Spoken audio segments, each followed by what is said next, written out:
ये तरमीम जो है ये बुनियादी तौर पर जुडिशरी की और अदलिया की आज़ादी के ऊपर हमला है। जो बुनियादी शहरी हुकूक हैं उनको गस्ब करने की एक साजिश है जो कि इस्टेब्लिशमेंट की तरफ से की गई और इसके आलाकार ये सियासतदान बने। कभी भी ये रिवाज नहीं रहा कि इस तरह रातों रात अब पार्लियामेंट के दरवाजे खोलें और एक तरमीम जो है जिसका खुद नहीं पता, जो लाने वाले हैं, जो लॉ मिनिस्टर है, उनको भी नहीं पता कि ये क्या तरमीम है। ये जो मखसूस नशिस्तों वाला केस था ये बहुत अहम मामला था। आपने देखा कि इसकी हर तरीका उन्होंने इख्तियार किया हुकूमत ने कि इसकी इम्प्लीमेंटेशन ना हो, हुकूमत और इस्टेब्लिशमेंट ने।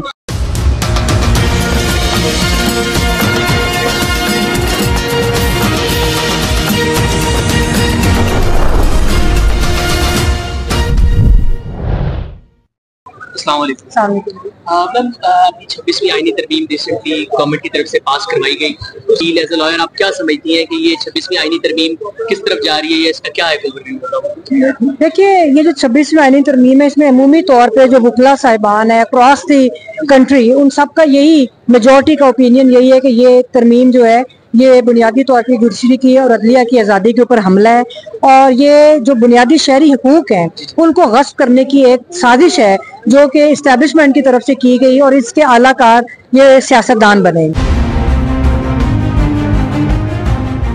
हमें इसके ऊपर बहुत अफसोस है और जिस तरह इस तरमीम को मंजूर करवाने की कोशिशें की गई वो आपने सबने देखा। इन्होंने खुद ही फरमाया, मौलाना साहब ने भी, कि काला मुसवदा और काला एक थैले में से मुसवदा बाहर निकाला गया। देखिए, कभी भी मुल्क के अंदर कॉन्स्टिट्यूशनल अमेंडमेंट्स का ये कभी भी ये रिवाज नहीं रहा कि इस तरह रातों रात अब पार्लियामेंट के दरवाजे खोलें और एक तरमीम जो है जिसका खुद नहीं पता, जो लाने वाले हैं, जो लॉ मिनिस्टर है, उनको भी नहीं पता कि ये क्या तरमीम है।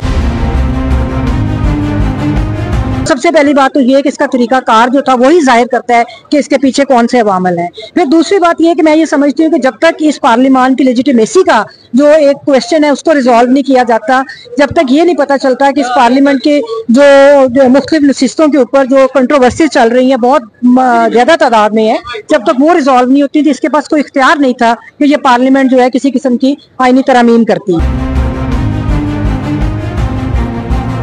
अच्छा, फिर तीसरी बात यह है कि जो आईनी तरमीम की उसमें बुनियादी जो स्ट्रक्चर है कॉन्स्टिट्यूशन का, जिसमें इंडिपेंडेंस ऑफ जुडिशरी एक बुनियादी चीज है और जो अदलिया एक बुनियादी पिलर है रियासत का, तो उसके ऊपर जो हमला किया गया, जिस तरह उसकी ट्राइकॉटमी ऑफ पावर की जो सेपरेशन ऑफ पावर का जिसको हम कॉन्सेप्ट कहते हैं, जिस तरह उसको इरोड किया गया, तो ये जो तरमीम है ये ना सिर्फ ये कि आइन के लिए बल्कि पाकिस्तान के जो आम शहरी हैं उनके इसके ऊपर बहुत बुरे असरात जो होंगे। वो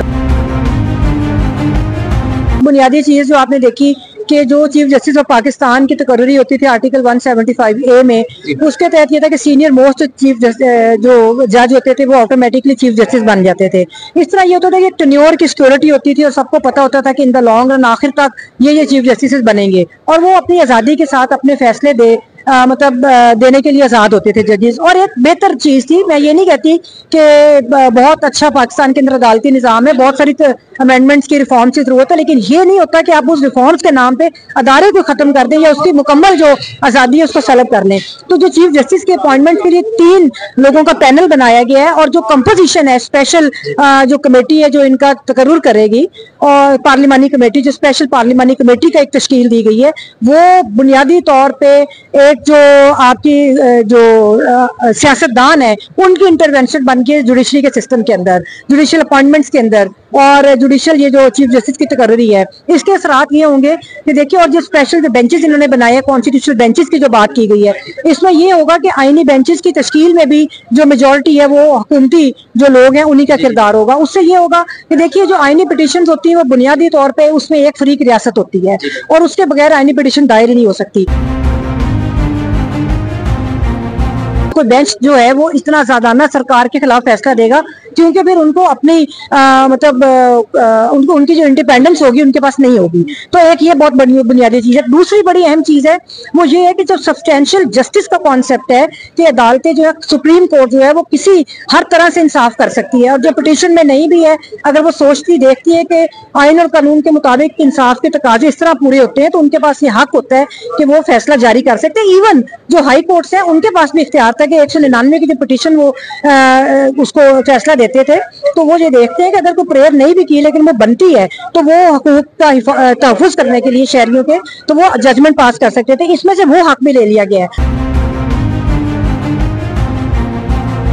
तीसरी बात है कि सुओ मोटो का जो इख्तियार इसमें छीना गया है, मैं ये समझती हूँ कि ये पाकिस्तान के जो एक बसीदा निज़ाम है जिसके अंदर लोगों की दाद रसीनी होती, तो जब उसके सुओ मोटो के थ्रू अदालतें लोगों को इंसाफ भी देती रही, तो ये हक छीनना जो है ये भी पाकिस्तान के जो लोग हैं उनके बुनियादी हकूक के ऊपर हमला है। अच्छा मैम, आपकी क्या समझती है कि अब एक आईनी बेंच और एक सादा बेंच, तो इसकी डिफरेंशिएशन एज अ लॉयर वो आपको क्या मज़ाक़ खेज लग रही है कि कौन से केसेस आईनी बेंच सुनेगा और कौन सा सादा बेंच सुनेगा? देखिए, ये एक बहुत बड़ी जो मुझे इसमें एक साजिश नजर आ रही है वो ये भी है कि जैसे डिवाइड एंड रूल था ना, इसमें ये कि कंफ्यूज एंड रूल वाली बात है कि अदालतों को भी कंफ्यूज रखे। अदालतों में आप देखिए, मैंने कभी इतनी मायूसी नहीं देखी जो परसों से हम लोग ना सिर्फ लिटिगेंट्स के अंदर, वकला के अंदर, बल्कि अदालतों के अंदर भी एक मायूसी है, क्योंकि उनके ऊपर एक ऐसी ताकतें बिठा दी गई हैं कि जो उनको रेगुलेट करेंगी, जो उनको कंट्रोल करेंगी, रेगुलेट नहीं करेंगी, जो उनको कंट्रोल करेंगी। तो इससे जहाँ पे इंडिपेंडेंस कॉम्प्रोमाइज हुई है वहां पे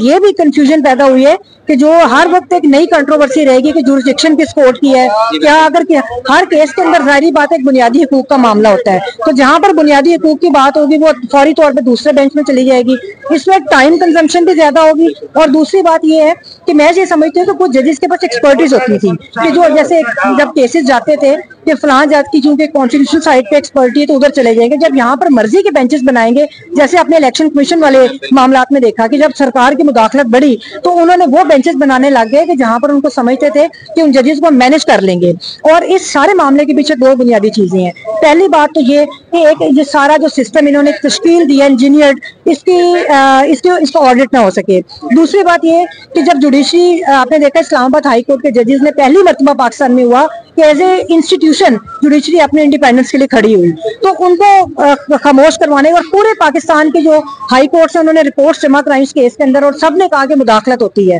तो एक तो उस मामले को खत्म करने के लिए, दूसरा ये जो मखसूस नशिस्तों वाला केस था, ये बहुत अहम मामला था। आपने देखा कि इसके हर तरीका उन्होंने इख्तियार किया हुकूमत ने कि इसकी इम्प्लीमेंटेशन ना हो, हुकूमत और एस्टेब्लिशमेंट ने। उसी मामले को